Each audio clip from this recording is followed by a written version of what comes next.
कैसे हैं आप लोग। आई होप कि आप सभी लोग ठीक होंगे। गाइस, मैंने अपने पोस्ट में एक बार एक चीज़ पूछी थी आप लोगों से कि क्या मुझे फ़िज़िक्स के फैसिनेटिंग थ्योरीज़ के ऊपर एक डेडिकेटेड वीडियो बनाना चाहिए या नहीं बनाना चाहिए। तो आप लोगों के बहुत ही अच्छे रिस्पांस मिले और उसमें आप लोगों ने बोला कि नहीं सर, बनाना चाहिए, इससे इंटरेस्ट डेवलप होता है, स्टूडेंट के अंदर फ़िज़िक्स की थ्योरीज़ को पढ़ने का एक इंटरेस्ट डेवलप होता है। तो मैं फर्स्ट वीडियो मैंने उसके ऊपर पोल भी क्रिएट किया था, तो बहुत थाउजेंड्स ऑफ स्टूडेंट्स ने उसमें पोल में पार्टिसिपेट किया और बोला कि 50% से ज़्यादा स्टूडेंट ने कहा कि क्वांटम फील्ड थ्योरी हमें समझना है बेसिकली। क्योंकि मैं भी वही चाहता था कि आप क्वांटम फील्ड थ्योरी पहले समझ लें कि क्या होती है, इस थ्योरी में हम क्या करते हैं एंड ये थ्योरी क्यों है और ये बेसिकली किस चीज़ को रेफ़र करती है और क्या समझाती है हमें। तो सबसे पहला जो वीडियो है हमारा इन फैसिनेटिंग थ्योरीज़ को समझने के ऊपर, वो है क्वांटम फील्ड थ्योरी के ऊपर, जो कि मैं आज आपको समझाने वाला हूँ। और गाइस, मैं कोशिश करूँगा कि कम मैथमेटिक्स यूज़ हो, लेकिन जो भी रिक्वायर्ड मैथमेटिक्स होगा वो मैं आपको एक्सप्लेन कर दूँगा, ठीक है। सो आई होप कि आपको ये वीडियो अच्छा लगेगा। लास्ट तक ज़रूर देखिए इसको और समझिए कि किस तरीके से कुछ थ्योरीज़ पूरा जो अंडरस्टैंडिंग है हमारा यूनिवर्स को लेकर पूरा चेंज कर दिया। जो पर्सपेक्टिव होता है, उसको समझने का जो नज़रिया होता है, बिल्कुल चेंज कर देता है, उसको आप समझिए, ठीक है। सो गाइस, अगर मैं आपसे एक बेसिक क्वेश्चन पूछता हूँ कि हमारा यूनिवर्स बना किस चीज़ से है, बेसिकली हम जो भी चीज़ हमारे आसपास अवेलेबल है, चाहे वो मैटर है या कोई भी चीज़ है, वो किस चीज़ से मिलके बना है। तो जब आप स्कूल लेवल पर होते हो तो आपको ये समझाया जाता है, ये पढ़ाया जाता है कि जो भी चीज़ें आपके आसपास अवेलेबल हैं वो एक छोटे इनविजिबल और इंडिविजिबल भी पार्टिकल्स, ये उन्हें हम एटम्स बोलते हैं। यानी जो भी चीज़ हमारे आसपास हमें दिख रही है वो एक छोटे इंडिविजिबल और इनविजिबल भी पार्टिकल से मिलके बनते हैं and that particle is known as atoms. और 1600s में, उससे भी पहले, डेमोक्रिटस ने पहली बार एटम का वर्ड जो है डिस्कवर किया था। लेकिन जब आप इसको अपने आगे लेवल पर पहुंचाते हैं, यानी कि जब आप कॉलेज लेवल पर आते हैं, तो टीचर्स और या प्रोफेसर्स आपको बताते हैं कि जो आपने स्कूल लेवल पर पढ़ा है उससे भी डीप एटम्स के अंदर इलेक्ट्रॉन, प्रोटॉन्स और न्यूट्रॉन्स होते हैं। जब आप हायर कॉलेज लेवल पर आते हो तब आप कुछ चीज़ें पढ़ते हो जिसमें आपको पता चलता है कि नहीं, प्रोटॉन और न्यूट्रॉन भी छोटे छोटे पार्टिकल्स से मिलकर बनते हैं और उन छोटे पार्टिकल्स को हम क्वार्क्स बोलते हैं, जो कि बेसिकली 6 टाइप्स की होती हैं। Up quark, down quark, strange quark, charm quark, top quark and bottom quark. ये मतलब हम कह सकते हैं कि जो भी हमारे चारों ओर अवेलेबल है, जो भी यूनिवर्स हम देख रहे हैं, जो भी स्पेस हम देख रहे हैं, वो सारी की सारी चीज़ें 2 चीज़ों से मिलकर बनी हैं, fundamentals, electrons and quarks. But यहाँ पर सवाल ये उठता है कि क्या सही में सारी की सारी चीज़ें इन्हीं दोनों चीज़ों से मिलकर बनी हैं? क्यों? क्योंकि जब हम बात करते हैं फील्ड की, फील्ड्स का जो डिस्कवरी है वो आजकल में नहीं हो रहा है या क्वांटम मैकेनिक्स के आने के बाद नहीं हुआ है। फील्ड्स की जो डिस्कवरी है वो बहुत पुरानी है। फील्ड्स के बारे में हमें first time Michael Faraday, the genius Michael Faraday ने अपने इलेक्ट्रोमैग्नेटिक इंडक्शन के एक्सपेरिमेंट्स के थ्रू समझाया था कि फील्ड क्या चीज़ है। क्यों? आप देख सकते हैं, एक पिक्चर आपको दिख रही होगी जिसमें मैंने एक डेमोन्स्ट्रेट किया है, या फैराडे ने डेमोन्स्ट्रेट किया है कि जब आप किसी एक सर्किट में जो मैग्नेटिक फील्ड है वो चेंज कराते हो तो उसके बगल में रखे हुए सर्किट में, जबकि वहाँ पर कुछ भी नहीं है, वहाँ पर करंट डेवलप हो जा रहा है। मीन्स कुछ ना कुछ एक इनविजिबल चीज़ है जो कि इस यहाँ पर वो चीज़ चेंज हो रही है, लेकिन उसका इफेक्ट हमें उसके बगल वाले सर्किट में देखने को मिल रहा है। वो जो इनविजिबल चीज़ है जिसकी वजह से ये प्रोसेस हो रहा है, उसे हम क्या बोलते हैं फिजिक्स में? Magnetic field. और वो बेसिकली जब आप ऐसा कुछ करते हो तो हम वो इलेक्ट्रोमैग्नेटिक फील्ड है। वो बेसिकली क्या है? इलेक्ट्रोमैग्नेटिक फील्ड है। और इलेक्ट्रोमैग्नेटिक फील्ड के वेरिएशन से ही क्या प्रोड्यूस होता है? लाइट प्रोड्यूस होता है। Light is also electromagnetic field. तो जब हम बात करते हैं फील्ड थ्योरी की, तो फील्ड थ्योरी मतलब नई थ्योरीज नहीं है कि हाँ क्वांटम मैकेनिक्स के डेवलपमेंट से फील्ड थ्योरी बनी है। फील्ड थ्योरी काफ़ी ओल्ड है। लेकिन हम बात कर रहे हैं आज की वीडियो में कि क्वांटम फील्ड थ्योरी क्या है, क्वांटम फील्ड थ्योरी क्यों है। देखिए, अब हम इसको समझाते हैं आपको कि ये चीज़ है क्या बेसिकली। सबसे पहले समझिए कि ये थ्योरी क्या है। ये थ्योरी हमें ये बताता है कि जो भी हम चारों ओर देख रहे हैं, जो हमारे स्पेस है, जो हमारी जो जितने भी चीज़ें हम देख रहे हैं, यूनिवर्स है, वो सब के सब एक फ्लूइड लाइट मटेरियल से भरे हुए हैं। फील्ड है, पूरे स्पेस में वो फील्ड है। और उस चीज़ को जो इस पूरी जगह फैली हुई है उसे ही हम बोलते हैं फील्ड्स बोलते हैं। वो हर जगह है, चाहे आप कहीं पे भी नज़र घुमाएं, वो हर जगह अवेलेबल है। आप ये नहीं कह सकते कि इस पॉइंट पर फील्ड की एब्सेंस है। तो ये तो फील्ड का एक्सप्रेशन है, फील्ड है। लेकिन इस फील्ड को हम जब हम क्वांटाइज करते हैं, बेसिकली जो फील्ड्स अवेलेबल हैं हम इसको क्वांटाइज करते हैं, तो ये बन जाता है क्वांटम फील्ड्स। ठीक है, अब इसको समझाते हैं, आपको बेसिक इजी एक्सप्लेनेशन से समझाते हैं। आपको पता है कि क्वांटम मैकेनिक्स हमें क्या कहती है, जो पंच लाइन है क्वांटम मैकेनिक्स का वो क्या है कि 4 चीज़ों को हम पार्टिकल की क्वांटाइज कर सकते हैं, पोजीशन, मास, चार्ज और एनर्जी। यानी ये कंटिन्यूअस नहीं होते, ये छोटे छोटे पैकेट्स क्वांटाइज फॉर्म में होते हैं। The word quantum means quantized, discrete value. तो जब हम बोलते हैं कोई चीज़ क्वांटाइज्ड है, ठीक है, तो इसका मतलब क्या है कि वो हर जगह अवेलेबल नहीं होता, वो कहीं ना कहीं फिक्स्ड वैल्यू के साथ कहीं किसी पॉइंट ऑफ स्पेस में होगा।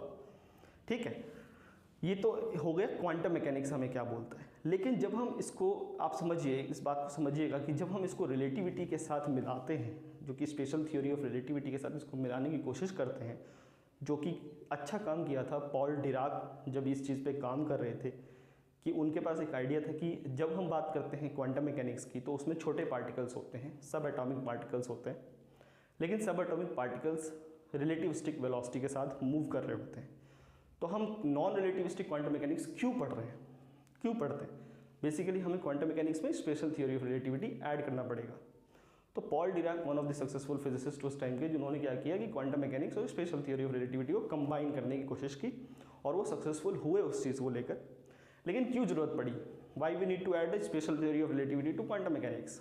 क्योंकि मैंने आपको एक रीज़न बताया, पार्टिकल नंबर कंजर्व नहीं रहता है। जब हम ऐसा कुछ करते हैं कि जब क्वांटम मैकेनिक्स में हम रिलेटिविस्टिक एनर्जी का फॉर्मूला अप्लाई करके अनसर्टेनिटी प्रिंसिपल यूज़ करते हैं, तो हमें पता ये चलता है कि जो पार्टिकल हमें आज की डेट में दिख रहे हैं वो उतने पार्टिकल्स नहीं है, देयर इज़ लॉट मोर, उससे भी ज़्यादा पार्टिकल्स अवेलेबल हैं जो कि हमें दिख नहीं रहे। तो मतलब पार्टिकल नंबर कंजर्व नहीं होते अगर हम क्वांटम मैकेनिक्स में रिलेटिविटी अप्लाई करें। एक तो ये रीज़न था। दूसरा रीज़न ये हो सकता है, समझिए एक एक्सपेरिमेंट हो रहा है, कहीं दूर एक सुपरनोवा एक्सप्लोजन होता है और वहाँ से कॉस्मिक रेज निकलती है, और उस कॉस्मिक रेज के थ्रू वाया प्रोटॉन हम यहाँ कैप्चर करते हैं। ठीक है, और जो प्रोटॉन हमने यहाँ पर बैठे बैठे अर्थ पे बनाया है, क्रिएट किया है इन सम पार्टिकल एक्सेलरेटर, वो प्रोटॉन जो बाहर आउटर स्पेस इतनी दूर से आ रहा है और जो प्रोटॉन हमने यहाँ लैब में बैठ के बनाया है, उन दोनों की प्रॉपर्टीज़ आइडेंटिकल हैं, वो सबके सब सेम है, ट्विंस की तरह है, सारी प्रॉपर्टीज़ सेम है। तो ऐसा क्या है कि इतनी दूर जो सुपरनोवा एक्सप्लोजन हुआ है वहाँ से जो प्रोटॉन ट्रैवल करके आ रहा है और जो प्रोटॉन हम यहाँ पृथ्वी जो अर्थ पे बैठे बैठे बना रहे हैं उसमें कोई डिफरेंस क्यों नहीं आ रहा है? इसका मतलब क्या है कि इस पूरे यूनिवर्स में एक स्टफ़ है जो कि स्टफ़ इन दोनों प्रोटॉन को बनाता है, और क्योंकि वो एक ही स्टफ़ से मिलके बना है तो वो दोनों के दोनों आइडेंटिकल होते हैं, दोनों के दोनों डिफरेंस नहीं होते। तो उस स्टफ़ को ही हम क्या बोल रहे हैं? फील्ड बोल रहे हैं। और जब कोई प्रोटॉन ऐसा कोई काम कर रहा है कि प्रोटॉन हमारे पास मिल रहा है और वो कहीं पर भी हो उसकी प्रॉपर्टीज सेम है, तो बेसिकली प्रोटॉन फील्ड में है, प्रोटॉन फील्ड। और proton field means quark field, क्योंकि प्रोटॉन्स ही अप और डाउन क्वार्क से मिलकर बनते हैं, मींस क्वार्क फील्ड, वो क्वार्क्स फील्ड में है क्योंकि proton is made up of quarks. Similarly जब हम बात करते हैं न्यूट्रॉन की, तो neutron is also a quark field. उस क्वार्क फील्ड में जो फ्लक्चुएशंस हैं, जो वाइब्रेशंस हैं, वो क्रिएट करते हैं उन पार्टिकल्स को। क्यों? क्योंकि फ्लक्चुएशंस मीन्स या वाइब्रेशन मीन्स एक क्वांटाइज फॉर्म ऑफ एनर्जी। आप यहाँ पिक्चर देख सकते हो कि क्वांटाइज फॉर्म ऑफ एनर्जी, और वही क्वांटाइज फॉर्म ऑफ एनर्जी, जैसे अगर हम बात करें इलेक्ट्रॉन फील्ड में वाइब्रेशन हो रहा है, तो वो जो वाइब्रेशनल जो पोर्शन है ना, जहाँ पर वाइब्रेशन हो रहा है, वो रिप्रेजेंट कर रहा है इलेक्ट्रॉन को। वैसे अगर मेरे पास क्वार्क फील्ड है, तो क्वार्क फील्ड में अगर कोई ऐसा क्वांटाइजेशन होता है तो वो रिप्रेजेंट कर रहा है किसी क्वार्क्स को, और वही क्वार्क्स मिलके बेसिकली प्रोटॉन बनाते हैं। तो माना ही जाता है कि हर पार्टिकल जितने भी हमारे पास अवेलेबल हैं, एटलीस्ट 12 पार्टिकल्स जो सब एटॉमिक पार्टिकल्स हैं, वो सब के सब एक अपने अपने फील्ड में वाइब्रेशंस हैं और नथिंग एट ऑल। यानी कि जो पार्टिकल हम कह भी रहे हैं ना, वो पार्टिकल बेसिकली है ही नहीं, वो फील्ड में वाइब्रेशन है। अब बात आती है कि सर अगर फील्ड में वाइब्रेशन है, चलो पार्टिकल हो गया, लेकिन कुछ पार्टिकल्स के पास एक इंपॉर्टेंट कैरेक्टरिस्टिक्स होती हैं, जैसे कि चार्ज। चार्ज कैसे आता है? सो गाइस, जब हम बोल रहे हैं कि इस पूरे यूनिवर्स, इस पूरे स्पेस में हर जगह फील्ड्स अवेलेबल हैं, वेदर वो इलेक्ट्रोमैग्नेटिक फील्ड्स हों, क्वार्क फील्ड्स हों, इलेक्ट्रॉन फील्ड्स हों, ग्लूऑन फील्ड हो, क्योंकि फोर्स के भी फील्ड्स होते हैं, तो इनके पास ये प्रॉपर्टीज़ कैसे आती हैं? सो गाइस, इसका भी बहुत ही सिंपल एक्सप्लेनेशन है जब कभी इलेक्ट्रॉन फील्ड और इलेक्ट्रोमैग्नेटिक फील्ड आपस में इंटरैक्ट होती हैं तो उसकी वजह से इलेक्ट्रॉन के पास चार्ज आता है। जब कभी हिग्स फील्ड, ये नाम आपने बहुत बार सुना होगा, Higgs field is the responsible, is the cause of mass to the particle. तो जब हम बोलते हैं कि हिग्स फील्ड इलेक्ट्रॉन फील्ड के साथ इंटरैक्ट होता है तो वो इलेक्ट्रॉन को मास देता है। समझ में आ रहा होगा आपको बात, मैं क्या कहने की कोशिश कर रहा हूँ कि हर फील्ड का एक अपना अपना कैरेक्टरिस्टिक है, वो दूसरे फील्ड के साथ इंटरैक्ट होकर उसको कुछ प्रॉपर्टी एक्सचेंज करता है, उस प्रॉपर्टी को ट्रांसफॉर्म करता है। तो जब कभी इलेक्ट्रॉन फील्ड इलेक्ट्रोमैग्नेटिक फील्ड के साथ कंबाइन होता है, इंटरैक्ट होता है, तो वो उस इलेक्ट्रॉन को चार्ज देता है। जब कभी हिग्स फील्ड इलेक्ट्रॉन फील्ड के साथ इंटरैक्ट होता है तो उसको मास देता है।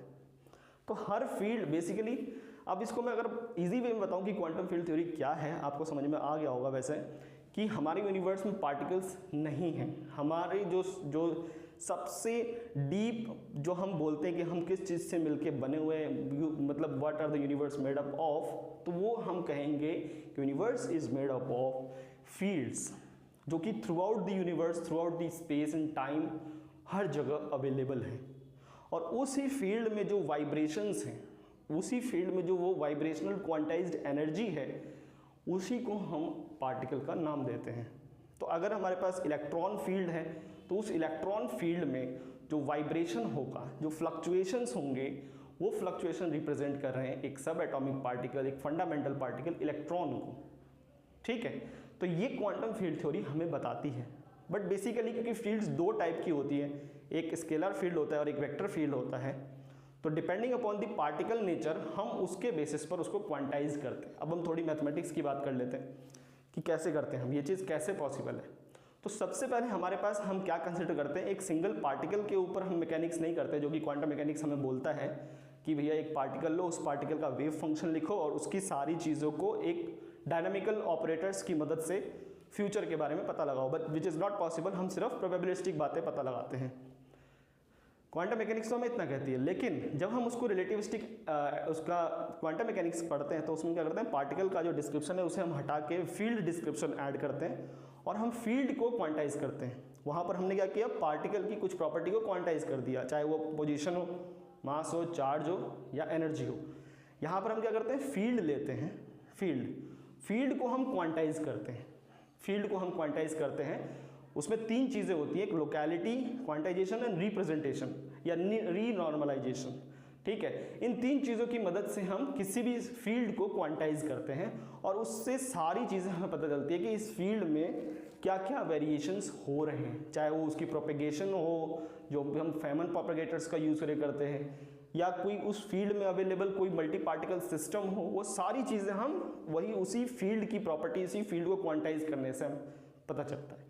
हालांकि इसको समझने के लिए काफ़ी कॉम्प्लेक्स मैथमेटिक्स की जरूरत पड़ती है, जो कि हम कहते तो बहुत आसान है कि थ्योरी ये कहता है, लेकिन इसकी मैथमेटिक्स जो है वो काफ़ी कॉम्प्लेक्स है, समझने में बहुत टफ होता है।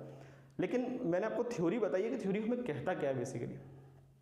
तो मैं आपको थोड़ा ये बता दूँ, समराइज कर दूँ कि मैंने आपको क्या बताया अभी तक, कि क्वांटम मैकेनिक्स रिलेटिविस्टिक नहीं है जो हम लोग पढ़ते हैं कॉलेज लेवल पर। लेकिन जब हम उसको रिलेटिविस्टिक बनाने की कोशिश करते हैं तो हमारे पास दो प्रॉब्लम्स क्रिएट होती हैं। एक, पार्टिकल नंबर कंजर्व नहीं होता है। अब आपको समझना है कि सर ये कैसे होता है, तो मैं इसके ऊपर एक डेडिकेटेड वीडियो बना दूंगा कि why particle number is not conserve. ठीक है, तो पार्टिकल नंबर कंजर्व नहीं होने का जो मतलब है, जो मैं बोल रहा हूँ आपको, उसका मतलब ये है कि जो पार्टिकल्स हमें आज तक ऑब्जर्व हो रहे हैं उतने ही पार्टिकल्स नहीं है, बराबर नंबर ऑफ पार्टिकल्स नहीं है, बराबर number of particles in the sense anti particles भी हैं। इसलिए तो मैं बोल रहा हूँ कि पॉल डिराक ने जो रिलेटिविस्टिक क्वांटम मैकेनिक्स में काम किया है, उनका यही मेन मकसद है कि एंटी पार्टिकल्स को भी उन्होंने बताया कि यहाँ पर कुछ ऐसे पार्टिकल्स हैं जो कि एंटी मैटर क्रिएट करते हैं, मैटर फील्ड्स भी हैं तो एंटी मैटर फील्ड्स भी हैं। So basically particle number conserve नहीं होने का जो रीज़न है वो ये है कि जब हम रिलेटिविस्टिक क्वांटम मैकेनिक्स में ऐड करते हैं। तो ये तो पहली प्रॉब्लम थी, इसको सॉर्ट आउट किया पॉल डिराक ने, और तब ये हो गया second quantization revolution. Second quantization revolution जब पॉल डिराक ने स्पेशल थ्योरी ऑफ रिलेटिविटी को क्वांटम मैकेनिक्स में ऐड किया। दूसरी प्रॉब्लम क्या है, जो मैंने आपको एक एक्सपेरिमेंट से बताया कि दूर कहीं प्रोटॉन हमें कैप्चर हो रहा है through the cosmic rays from the outer space, और एक प्रोटॉन हमने यहीं लैब में बैठ के बनाया है। दोनों में कोई डिफरेंस नहीं है, they are identical in all sense. हर तरीके से वो आइडेंटिकल है। तो ऐसा क्यों है? ऐसा क्यों है कि उतनी दूर से प्रोटॉन आने वाला और यहाँ पर जो प्रोटॉन बन रहा है सारी की सारे सेम है? तो मतलब इससे क्या है, कुछ स्टफ है इस पूरे यूनिवर्स में जिस स्टफ पे दोनों ही प्रोटॉन एक ही टाइम पर बने हैं और वहाँ पर उसको ट्रैवल करने में टाइम लगा, यहाँ पर ये हमने बना दिया, ठीक है। सो बेसिकली वो स्टफ क्या है, वो फील्ड है। तो क्वांटम फील्ड थ्योरी हमें फील्ड डिस्क्रिप्शन देता है किसी पार्टिकल का, और बेसिकली पार्टिकल नाम का कोई चीज़ एग्जिस्ट ही नहीं करता है। That's all the meaning of quantum field theory, कि जो भी चीज़ हमें, जो पार्टिकल हम जो बोल रहे हैं वो पार्टिकल नहीं है, बेसिकली वो फील्ड में हो रहे वाइब्रेशंस हैं, ठीक है। तो ये क्वांटम फील्ड थ्योरी हमें बताता है। अब इसके पीछे की जो मैथमेटिक्स है, जब आप इसको समझेंगे तो अब आपको पता चलेगा कि हाँ, कि रियलिटी क्या है। यूनिवर्स को समझने के लिए जो अभी तक हम पढ़ रहे हैं, चाहे वो क्वांटम मैकेनिक्स हो या कोई भी चीज़ हो, क्लासिकल मैकेनिक्स हो, वो सारी की सारी बेसिकली रॉन्ग थ्योरी तो नहीं कह सकते, बट लिमिटेड थ्योरीज हैं। उसमें उसको आगे तक बढ़ाने के लिए हमें बहुत कुछ ना कुछ करना पड़ेगा, ठीक है। अब मैं आपको एक चीज़ आपको समझाता हूँ, जो कि कहते हैं हम उसे क्वांटम फ्लक्चुएशंस, जो कि क्वांटम फील्ड थ्योरी का एक सबसे अच्छा एप्लीकेशन भी है। इस क्वांटम फ्लक्चुएशन का अर्ली कॉस्मोलॉजिस्ट जो अर्ली कॉस्मोलॉजी में इसको पढ़ा जाता है। Early cosmology means at the beginning of the big bang, मतलब कुछ ही सेकेंड्स बाद, बहुत कुछ ही सेकेंड्स बाद इसको समझा जाता है कि किस तरीके से यूनिवर्स जो है हमारा वो फॉर्म हुआ था फ्रॉम द बिग बैंग, ठीक है। हालांकि बिग बैंग भी एक मिस्टीरियस थ्योरी बन के अभी रह गई है, बट अभी के लिए हम मान लेते हैं कि बिग बैंग सही है, ठीक है। तो क्वांटम फ्लक्चुएशन क्या कहता है हमें, कि अगर हम इस रूम से या इस यूनिवर्स से सारी चीज़ें अगर हटा भी दें, चाहे वो मैटर हो, चाहे कोई भी चीज़ हो, जो भी चीज़ अवेलेबल है, चाहे स्टार्स, प्लैनेट, सब कुछ हटा दें, तो बचेगा क्या? हम सोचते हैं फिर बचेगा एक एम्प्टी स्पेस, एक बचेगा वैक्यूम, जहाँ पर कुछ भी नहीं है, देयर इज़ नो इंट्रैक्शंस। लेकिन ये आप सिमुलेशन देखिए, ये कंप्यूटर सिमुलेशन है किसी एक कैलकुलेशन का, इसे हम कहते हैं क्वांटम फ्लक्चुएशंस या वैक्यूम फ्लक्चुएशंस। इसमें आप देख रहे हैं बेसिकली कि फ्लक्चुएशंस दिख रहे हैं हमें, कोई पार्टिकल नहीं है वहाँ पर, यहाँ पर सिर्फ फ्लक्चुएशंस हैं। और ये फ्लक्चुएशंस को एक्सपेरिमेंटली वेरीफाइड भी किया गया है, उसे हम कहते हैं कैसेमीर इफेक्ट। दो प्लेट्स लेते हैं हम और उन प्लेट्स को हम रख देते हैं कुछ सालों के लिए, तो देखा जाता है कि वो प्लेट्स आपस की एक दूसरे की तरफ मूव कर जाते हैं, जबकि कुछ नहीं है वहाँ पर, no electric field, no magnetic field, nothing.